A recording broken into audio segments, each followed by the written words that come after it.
You're listening to Little Green Cheese, episode 90.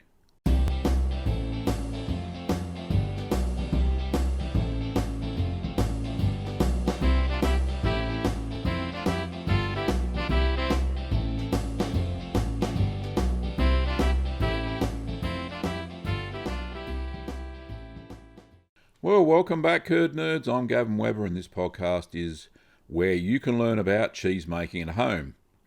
A little bit of a twist on the cheese theme today. I'm going to be talking to Julia from the YouTube channel Cheese History, which I did share on my main cheese channel. So, without further ado, we're going to learn a little bit about the history of cheese from the cheese historian Julia herself.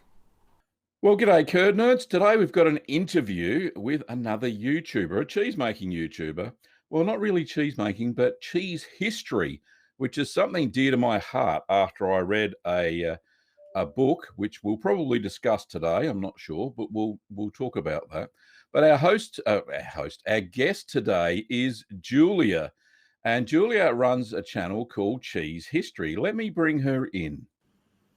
There she is. Hello, Julia. Welcome to the channel.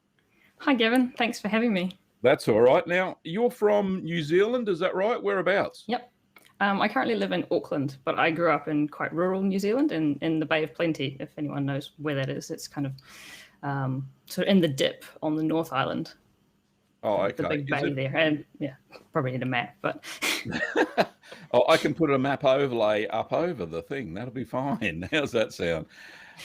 Now, so it's not dairy country though, is it? Yeah, it is. I grew up with a dairy farm surrounding my parents' house and kiwi fruit across the road, so quite rural. Oh, okay. Yeah, I grew up on a dairy. Did you know that? Yeah, I think you have said that before. Oh, there you go. So let's talk a little bit about your channel. So cheese history. What was the inspiration behind covering the history of cheese making? So I got into history as a teenager. I started reading world history because I got into historical fiction, I suppose. So I've always had an interest in history, and I almost always have a history book that I'm reading. So at some point I came across Paul Kinstead's Cheese and Culture, which is like a brief history of cheese, which is a great book. That's the book and I read that. Yeah. That's the book I read. It's a great book. Yeah. Absolutely. I'd recommend it to anyone who's interested in cheese history because it kind of covers it from the beginning all the way through to kind of industrial processed cheese today. So I read that and was like, okay, now has he written another book? There must be more to say because he doesn't cover everything. And I mean, I was thinking about, that I wanted to do something with my love of history earlier this year because I got into video editing just a little bit, holiday videos. So I was kind of like playing around with editing. I thought, oh, wouldn't it be fun to sort of make some kind of history videos?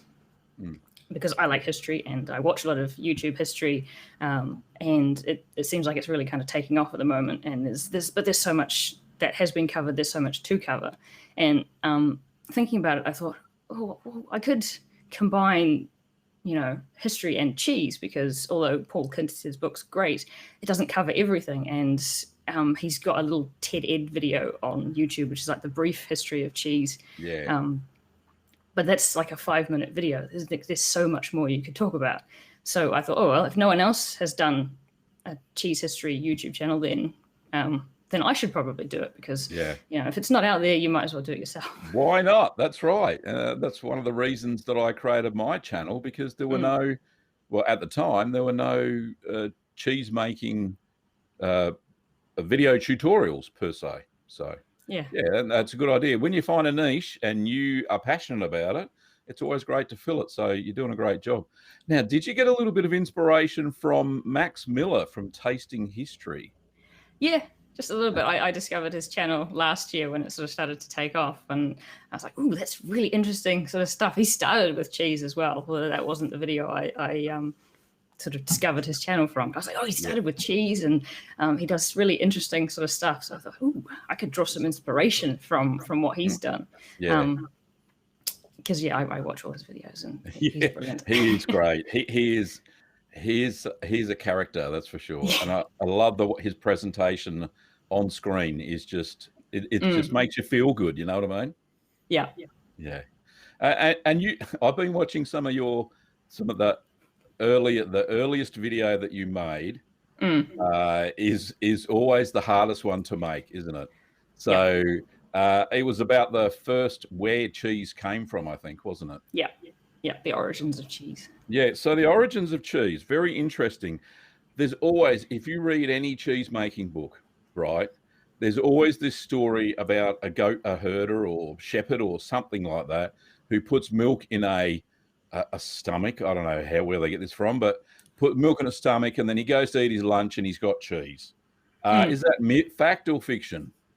I would say it's fiction, mainly because early humans would have been lactose intolerant, so there's no reason for him to want to be drinking milk. And there's also evidence that cheese making predates humans becoming tolerant to lactose, which is most people will know as the sugar in milk. Yeah. But the side effects of being lactose intolerant are not pleasant. So why would you take something on a journey that's going to make you feel rubbish? Yeah, particularly exactly. if you're crossing a desert or something. Yeah, you'd be going to the toilet all the time. Yeah, pretty much. It would just not be pleasant. So yeah, I don't think it's. How do you think it started then? What does the historical record show us how it started? Ooh, so yeah, there seems to be some evidence that human beings were collecting milk for some reason, and one possible reason is that they could be using it to feed to their infants, because infants are not lactose intolerant because they're breastfed. But if a child had lost its mother, then you have to either give it a wet nurse or you have to feed it some other type of milk until it can take solids. So I guess you first need a reason for humans to be collecting milk. And either it's because they figured out they could turn it into cheese, or they were collecting it for some other reason, to feed to infants, or maybe to feed to young animals that had lost their mothers, perhaps. So some kind of infant that could digest the milk. And then if they were then to leave that collected milk too long, which in a warm climate of the sort of around the Mediterranean into the Middle East, that kind of really warm area in North Africa, where it's quite warm, then the bacteria in the milk is going to curdle that milk quite quickly. It's kind of going to start to go sour, and then you've got a very, very kind of basic cheese, but it's kind of a cheese in some form. And then of course, then they could potentially, once they have consumed a lot of that cheese, maybe become more lactose tolerant. Then they could put the milk in the animal's stomach and discover rennet. But they could also discover that other ways as well, by if they end up either killing or somehow cutting up a young baby animal when it's already dead, and discovering that the milk it's consumed has curdled in its stomach. Then they might go, there might be something to this particular stomach. So it has to be the fourth one, I believe. Yes, just any old stomach. Yes, the rennet bag. So I don't know the technical name for the fourth stomach either, but in cheese making circles, I think it's called the rennet bag. But interesting. But that's cool, because they slaughtered animals for food all the time, so they would have inspected the contents of what's in the gut, even though it smells a bit. But living on a farm, I would know these things. Very smelly when you slaughter an animal. But I remember living on a dairy, and we never used any of the entrails. They were for the dogs. So but you're right. So they'd have a look and they go, what's all this curdled white stuff? What would they eat? So so moving on from there, which culture was predominantly started using cheese in some form in a daily routine? So there's a lot of evidence that, like, the Sumerians were using cheese in a whole number of different ways. There's, I think, the oldest cheese found is for the Egyptians. In one of their tombs, they found some cheese offered as kind of an offering to the departed person whose tomb it was. I think the Sumerians are the ones where there's kind of evidence that it was all through their culture, because they were using it as temple offerings, but they were also consuming it sort of on a reasonably daily basis. So they're probably some of the earliest, and from there it kind of spreads throughout into Turkey via the Hittites, off into Greece, Italy, all the way around Europe. Particularly due to when you get to the Roman Empire, it really starts to, I guess, it really spreads a lot more, and the other cultures who'd already figured out cheese making, it helps develop their cheese making a bit more, I guess. Yeah, for sure. So what type of cheese would the Sumerians have been using? Ooh, that's a good question. It's kind of hard to quantify the specific types of cheeses, because they have their own words for cheeses, and they don't nicely map on to ours. They don't have any kind of descriptions of how they made it. It's kind of like there's big cheese, there's little cheese, there's fresh cheese, there's aged soldier cheese or something like that. And it's like, well, okay, what does that mean? Yeah, exactly. So I suppose from if you look at the early or the easiest cheeses to make, it would have just been curdled milk and then drained in, let's say, a basket, right? Yeah.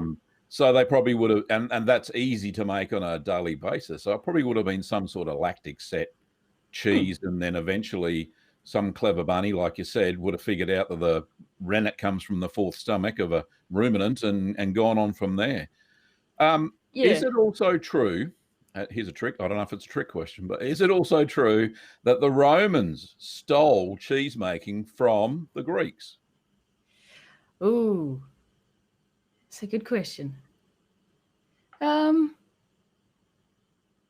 Not sure if I've come across that one.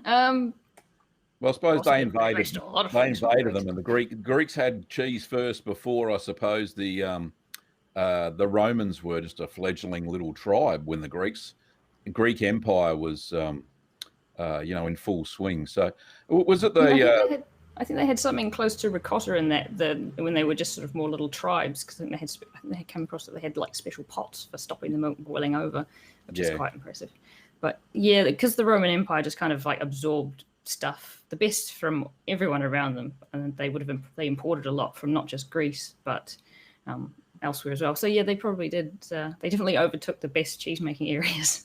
Yeah, so they're a bit like the Borg of Star Trek. They assimilate all the other cultures and take all their food and all that sort of stuff. Pretty much. Yeah, excellent. So it was the Romans that actually started developing different cheese recipes, and I think, if I remember rightly, it was a daily staple for legions or legionnaires in the army. So do you know a little bit about that? Yeah, I think it was listed as part of their like daily rations. They had a certain amount of meat and wine, I think, and then there was I can't remember the exact quantity, but they were supposed to have a certain amount of cheese each day, which means you have to produce a lot of cheese, because it wasn't like, oh, they're allowed 50 grams of cheese a day. It's not that small of a quantity. It's quite big, but they seem to have to sort of produce it on quite a big scale in order to meet that demand, particularly when you think that they wouldn't have been milking their animals all year round. So you have a much shorter, like half the year, to make enough cheese to feed a whole legion, or more than a legion, depending on who was stationed where. You'd have to produce quite a lot of cheese in this particular place in order to meet that particular demand. They might also, I suppose, have brought some in from elsewhere, but you'd still have to make quite a lot if you were doing it. Yeah, that's right. And a legion, if I remember right, the legion had about 5,000 soldiers, and then they had their baggage train, and then they had the auxiliaries as well from the nations that they were in. Yep. And I don't know if they were native cheese eaters, the auxiliaries, but certainly the Romans were. So that means they must have had some sort of cheese making facilities either very nearby, or the logistics back to the Italian peninsula where they probably made all this cheese would have been quite good. Yeah, they probably made it locally as well, because there's like cheese making throughout the Roman Empire, different types, different places. And I think some of the finds have been finds in England where they found the molds that they used. So they would have been making it locally for the legion stationed there, because to transport that amount of cheese, while possible, would still be a mammoth undertaking. Just because of the quantities involved for all the different legions. So you'd probably try and make as much locally as you could, which would then impact the cheese making of the locals as well. Yeah, exactly. And then they'd learn from the Romans. Pick up some of the skills. Yeah, it's a bit like the old Monty Python adage, what have the Romans ever done for us? Yeah. And they don't say cheese making well, they do in the movie, but blessed are the cheesemakers. But Yeah. yeah. So if they had to transport all this cheese around to the legions, which were stationed everywhere, some of the cheese must have had to been like a hard cheese, like obviously Romano, which named after the Romans. So a hard style cheese that could be easily transported. Yep.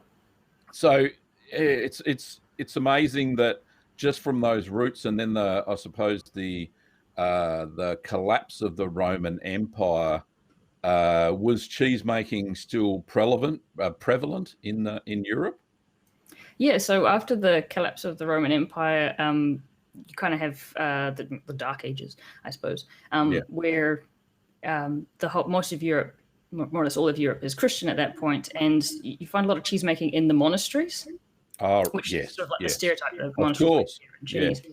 So a lot of it gets sort of centralized there and on estates where you'd have people. Where you have the herds of animals, so therefore you have the facilities to sort of make cheese. And that's, I think, when more regional variations that we're more familiar with sort of start to appear as well, associated with monasteries or monks, and then spread out beyond that. But yeah, it's quite kind of fascinating how after the Roman Empire, it's almost up to the church to preserve cheese making to some degree. It's amazing. So the monks themselves would have been the primary cheese makers and dairy herders, I suppose, for want of a better word. But in the big estates, it wouldn't have been men that made the cheese, would it? No, I think at some point it becomes women's work, and you have the dairy is where. Is a place only for women, which is really quite fascinating. Whereas you have the classic image of a milkmaid milking the cows, and then of course the milk would be taken off to the dairy, and it would be processed by women as well. And you'd have the really knowledgeable sort of head cheesemaker passing on those skills to other women by making cheese, which I think is really cool, because it kind of goes from the monks to sort of women's work, particularly I think in England. And it would have been women making cheese for at least the next 1,000 years until we start to get to industrial scale cheese making, which really I don't think happened first in Europe. I think it happened in America, where they started factories, and then I suppose men being men would have taken over some of those roles, but in Europe, I'm pretty sure a lot of women are still primarily the artisan cheesemakers, which is fantastic. Absolutely. All right, we haven't skipped a period of history, have we? That we should know about? I don't think. Well, probably, but yeah. So if anybody wants to know any more about the history of cheese, I think, how often are you producing a video? Because they take a long time to research, don't they? Yeah, I'm at the moment, I'm kind of trying to put one out every month. That's the plan at the moment, and I'm keeping up with it roughly. Yeah. YouTube's not your full-time job though, is it? No, I have another job as well. So otherwise I would produce videos more regularly, but yeah. I'm lucky. I'm not semi-retired. I still work full-time, but I'm self-employed. So our online retail business allows me to make cheese and do the cheese videos, and so I'm like a half-time YouTuber, if that makes sense. Yeah. I'll get there eventually. I don't know if I'll ever go full-time, but a video a week is full-time as far as I'm concerned. But no, I tell you what. So you have to fully write a script before you do the show, right? Do each episode. So so no wonder it takes a month. It's I watch your videos and they're intense. I'm kind of on the edge of my seat wondering where the heck's this going, because a lot of the history you go into so much detail. And what I like about the videos is that you put the sources down the bottom in the description of the video. So how many cheese history books do you have? I think I have about 6 specific books that are kind of covered cheese or cheese history in some way, because there's not actually that many of them, which is quite sad. there really should be more, and I'm sure I'll find more. But most cheese books seem to be either making cheese or descriptions of cheese, so not too much on actual cheese history. But yeah, I think it's quite important to put the sources that I'm using there so other people can check them out. Yeah, And definitely. I guess it's kind of a habit I picked up. No, it's good. It's from university days, maybe. Yeah. Well, I work at a university, so Oh, I still have to put my sources everywhere. Oh, fantastic. Excellent. So academia. Yeah. So that leads me on to my next question is, do you make your own cheese, Julia? Yeah, I do. Oh, Also, there you it's go. kind of like But not only a cheese historian, but you make your own cheese. How good's that? that's kind of how I got started with my cheese obsession, I suppose, was cheese making. So how did that start? Step me through that. well, so I started making bread as a sort of side thing because I like to make things seemingly, and when you make dough, you can make pizza. So we started making pizza and thought it would be really nice with mozzarella, fresh mozzarella on the top of pizza because that just makes a pizza so much nicer. But here in New Zealand, at least, fresh mozzarella is not all that cheap. So it's kind of almost not quite an investment, but it's about $8, $9, $10 for quite a small amount. So I'd had a colleague at work who'd mentioned that she'd made halloumi at some point and that it wasn't that difficult. So when we were discussing the price of mozzarella, I was thinking, I wonder if it's possible to make mozzarella and how difficult that would be, because apparently it's possible. So like all people of my generation, I Googled it. And one of the things I came across was your cheese making blog. Little Green Cheese. It's still going. Yeah. Well, this was about 2015, so it was quite a number of years ago. And you just sort of like come back from a break in this particular thing, and you were like, oh, I've got back into made some mozzarella. I was like, okay. So how does one do this? Find the video, watch that. Okay, find cheese making equipment, and I basically just kind of got started with like easy 30-minute mozzarella. And kind of it all sort of snowballed from there because I don't seem to do anything I'm interested in by halves. So if I get interested in something, it's like, and this is my sole focus of all my spare time. So it's a bit like me, and it's never gone away. Yeah, managed to maintain it through everything else. But exactly. So 30-minute mozzarella or quick mozzarella, was it easy though? It worked. Did it work? So, it worked. That is amazing because there are so many people. If you look at any cheese making Facebook group, everybody says that mozzarella is not hard. It is hard to make. Mind you, the first time I made it, I got it as well. So I've managed to screw it up since then. But yeah, must have been the recipe I used. Absolutely. All right. So what other sorts of cheeses have you made, Julia? Oh, I make quite a lot of different types. I make a lot of camembert and blue cheese, as well as Jarlsberg seems to be one I make quite regularly because it hasn't failed yet. I'm attempting to get good at making cheddar and Parmesan because I like those hard aged cheeses quite a lot, but so far they haven't been as successful as I would like. So they're my works in progress. And what else? I've made a whole lot of others. I make feta quite regularly. I've made halloumi, most of the sort of fresh ones, cream cheese. Mozzarella quite regularly. Although now I tend to use the cultured mozzarella. Oh yeah. I find that it lasts longer. It doesn't go flat the next day in the fridge when you make quick mozzarella. Yeah, but it's easy to share with people because it's a little bit firmer. Yeah, it is really nice as well. Yeah, it's delicious. Well, that's fantastic. But what's your favorite one to make? I like making Jarlsberg the most, probably because at the moment I haven't managed to screw it up no matter what I've done to it. And it's also really forgiving, isn't it? It is, yeah. Even though it always turns out an odd shape, but that's right. That's what it's supposed to do, I think. Yeah, and it also doesn't take too long. Some like Parmesan, you got lots of stirring involved. Jarlsberg, not quite so much. So it's forgiving, and it's a good cheese, and it tastes amazing too, doesn't it? Yeah, it seems to be the most popular one. When I share it with anyone, they're like, "That is my favorite." Yeah. Oh, that's excellent, mate. Excellent. So, do you make it in your own kitchen? Is it where you make all your cheese? Yep, yep. Is there suppliers in New Zealand? Are they easy to come by for cheese making supplies? There's not that many. So there's Mad Millies, which you stock their stuff as well. So Yeah.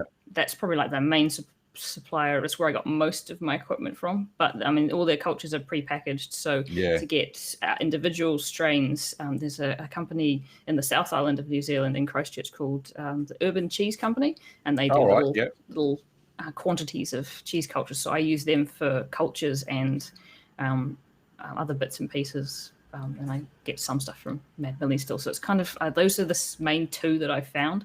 But because we're quite a small country with quite a small population, there's not that many cheesemakers, I don't think, relative to the population. So it's hard to support multiple Which would be funny, seeing that you've got one of the biggest dairy industries per percentage of GDP in the world, I think. Is it Fonterra is one of the biggest companies over there, isn't it?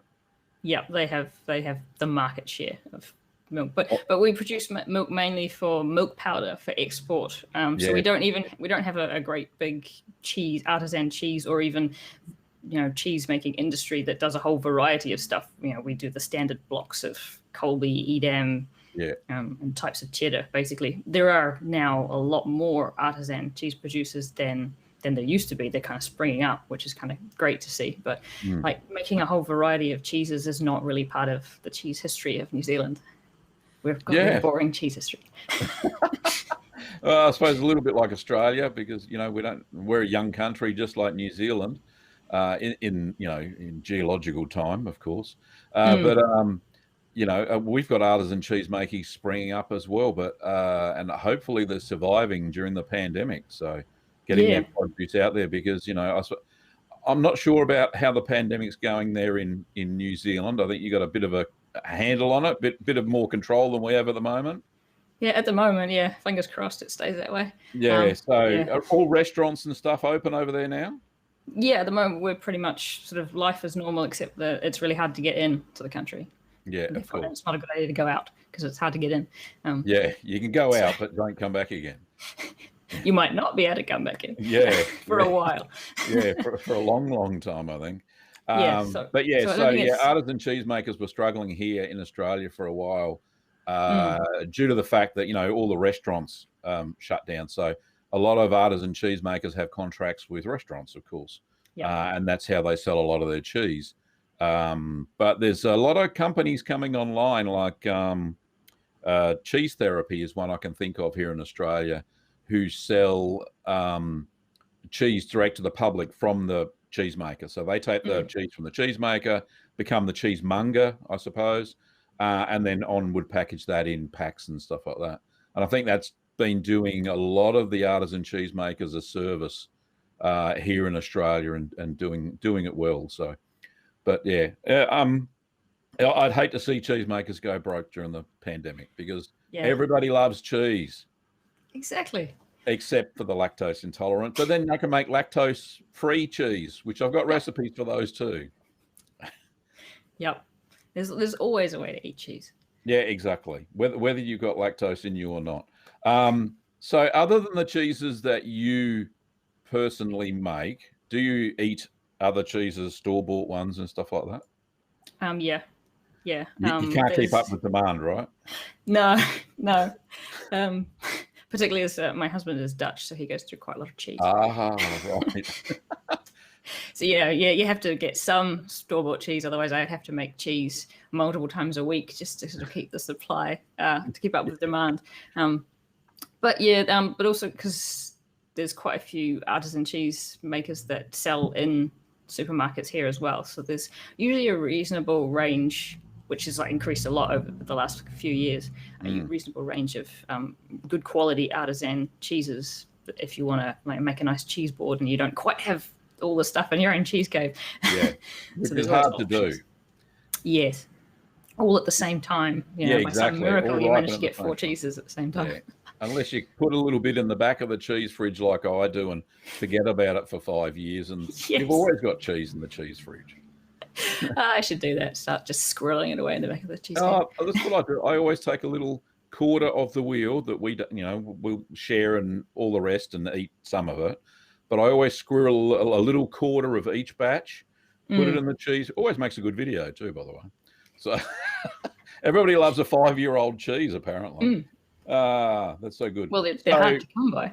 Well, indeed, because imagine if industrial cheeses go broke if they had to keep cheese for 5 years in a factory stored away somewhere, wouldn't they?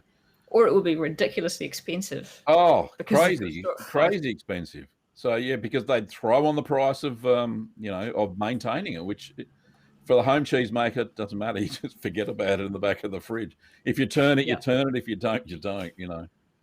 Yep. It happens. So, what's your favourite drink to go with a cheese platter, Julia? I'm not a big drinker. All right, soft drink. So about the only alcohol I drink is cider. Oh, nice. And there's this company in New Zealand that does a really nice apple crumble cider. It's called the Zephyr cider, which is, and they actually managed to capture apple crumble in the cider. They have a really nice range of ciders. So if I was going to drink something with a cheese platter, it would probably be cider. Nice. Well, actually, cider goes very well with a lot of cheeses. So a lot of people don't think about that. They always think of pairing cheese with wine, but they forget about the beers, the ciders, the perries. Even bland goes well with cheese, seeing it's made from cheese. So yeah, I discovered that recently. But yeah, it doesn't have. You don't have to drink something to complement your cheese platter, if that makes sense. Yeah. But it is nice occasionally. All righty. So let me think. What other questions have I got? Oh, one thing I haven't asked you is every beginner cheesemaker doesn't always. Hang on. How do I describe this? Every beginner makes mistakes. Right, and that's to say, I show all my mistakes when I make them, and because I hope people learn from them. Because I learned from them, that's for sure. I don't do it again. What were some of your biggest mistakes, or your biggest one you can remember when you're first started making cheese? Well, I guess one of my mistakes was probably something I did more recently, less sort of a beginner mistake. So because I use cultures that come in like a little packet, there's no sort of dosage instructions. You use this amount of teaspoons because it all comes in units. And I don't have a scale small enough to weigh it. So I had to kind of guesstimate how much culture to use. And initially I underestimated quite a bit. So I had a whole series of cheeses that just did not work. I had camembert that would be really, really wet and wouldn't dry properly. The mold wouldn't grow properly, and then it would taste really bitter and horrible. I had I think Colby and Gouda that did the same sort of thing. And I'm like, I don't know what I'm doing wrong. As far as I'm aware, I'm getting this right. And eventually, I think my husband was like, maybe you should try like increasing the culture, because can you put too much culture in cheese? Or at least it's something you could try. You probably can. But like if you doubled it, would that be too much? And if it fails, oh well, it's no different from normal. So I did a bit of searching online to try and find someone who's made cheese with these specific cultures. And based on what I found, I was like, I am actually under dosing. Underdosing, basically. Yeah. So I've increased the dose. Steadily and it worked all right? Yeah, I've gone from failing every batch of camembert to actually successfully making every batch of camembert. Oh, fantastic.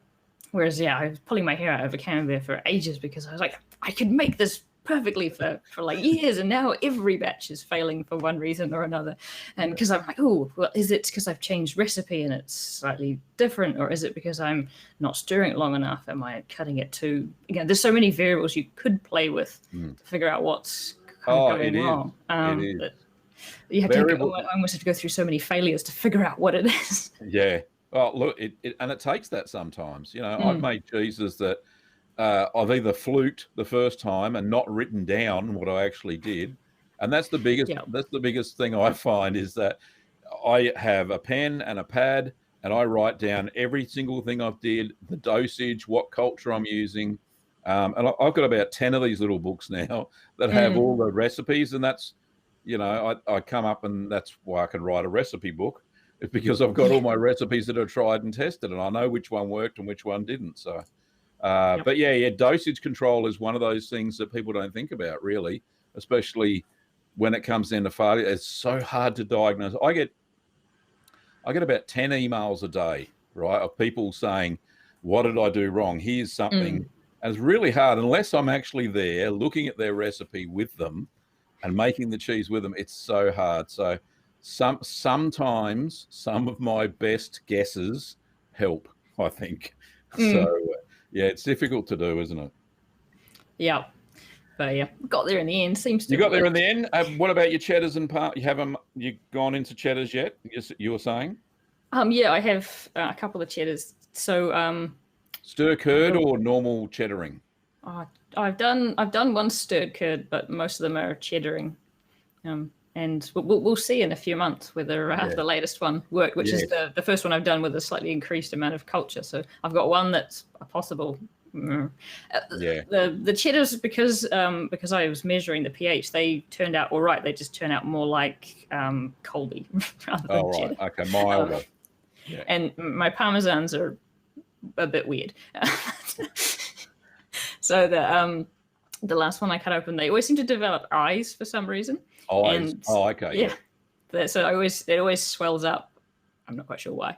I'll figure it out. It could be the culture thing. And it's also never quite get crumbly, but it's probably the culture thing. So it could be. The next cheese on my list is Parmesan. Yeah, because I'm just trying to think. I had the first time I made a Parmesan, it was a dismal failure.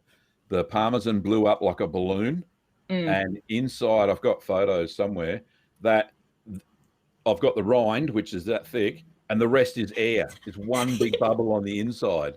But I still grated the cheese. It was rock hard. I still grated it. And, the family loved it on pasta and stuff like that. So, it doesn't matter what you do with cheese. You can always eat it as far as, as long as it's not contaminated or anything like that, Or just unpleasant. Or taste bitter.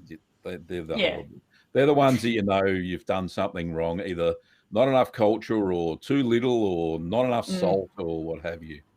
Yep. Crazy. Yep.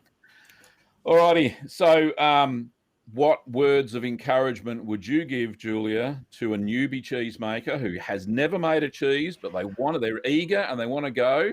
What would you give them? Pick something simple and just go for it. Get your basic equipment, get some decent milk, and just make something like feta, mozzarella, something easy. Even halloumi, I suppose, is hard to screw up. So pick something that's probably quite a young, fresh cheese, and just sort of go for it. Particularly if you can get a little cheese making kit like you can here, that gives you everything you need to do. To actually do it.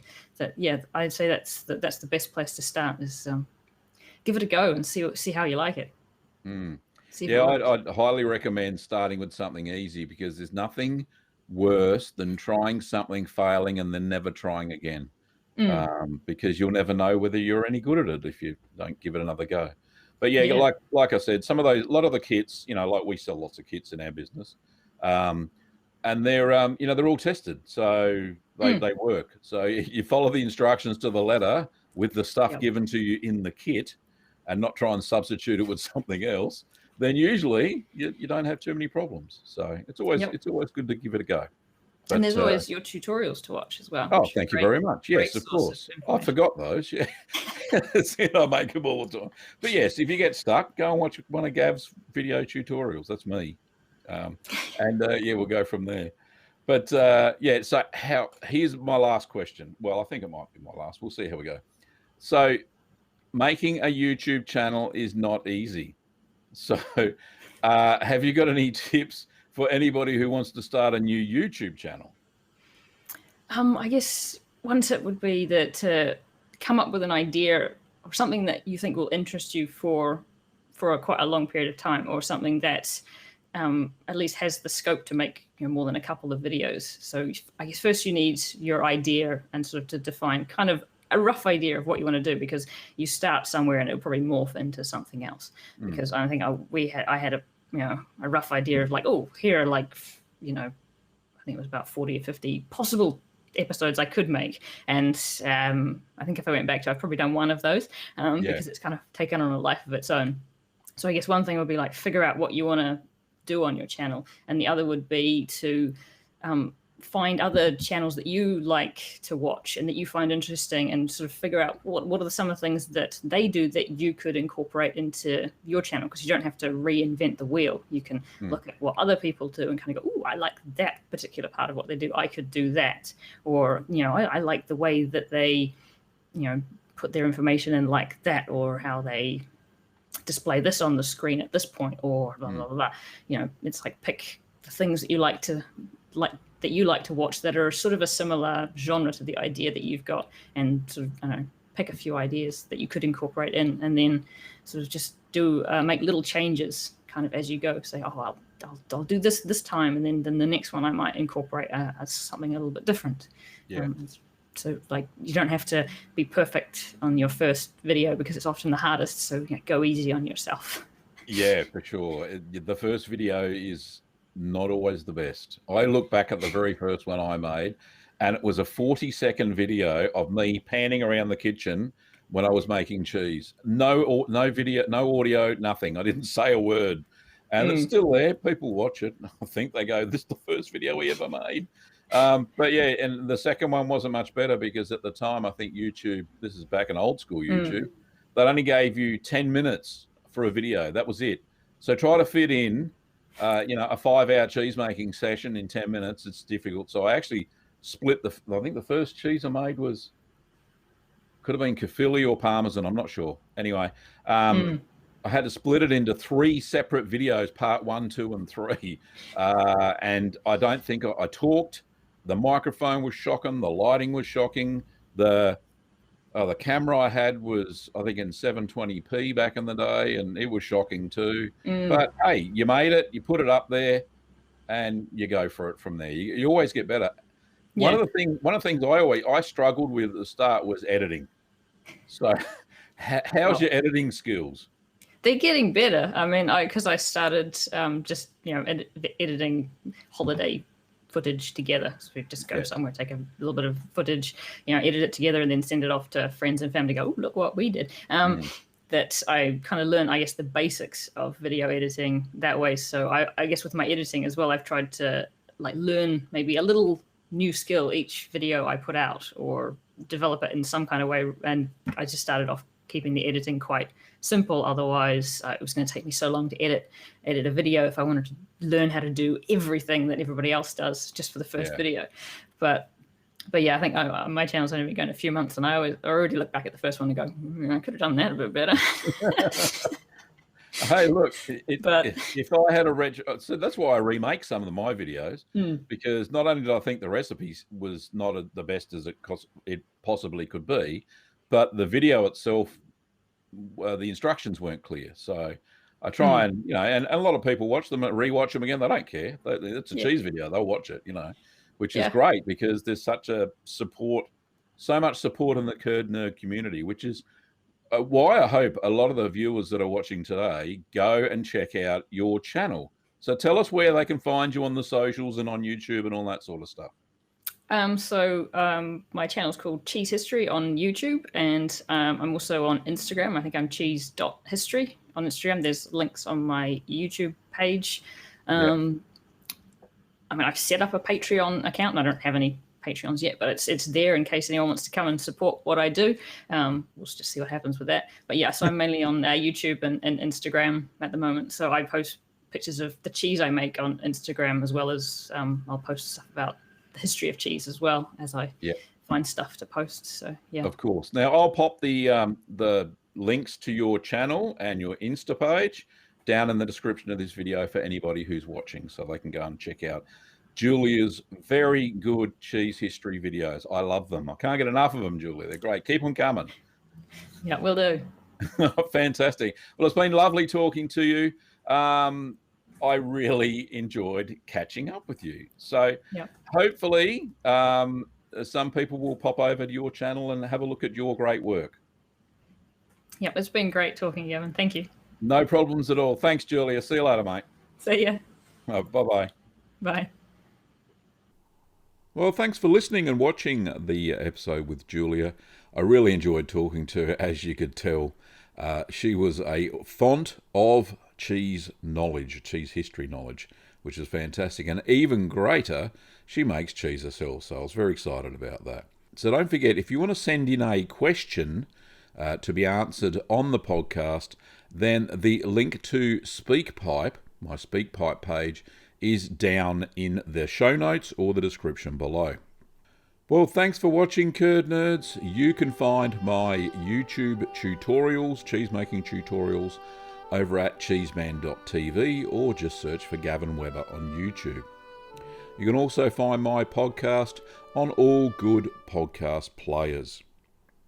If you want to buy equipment and supplies for your cheese making, then pop over to littlegreenworkshops.com.au. You can also pick up my 2 books there, Keep Calm and Make Cheese, and Keep Calm and Make More Cheese. So stay tuned for the next exciting episode of the Little Green Cheese Podcast. During this podcast, you heard royalty-free music by Kevin MacLeod. I played Malt Shop Bop and Call to the Dairy Cows. See you next time.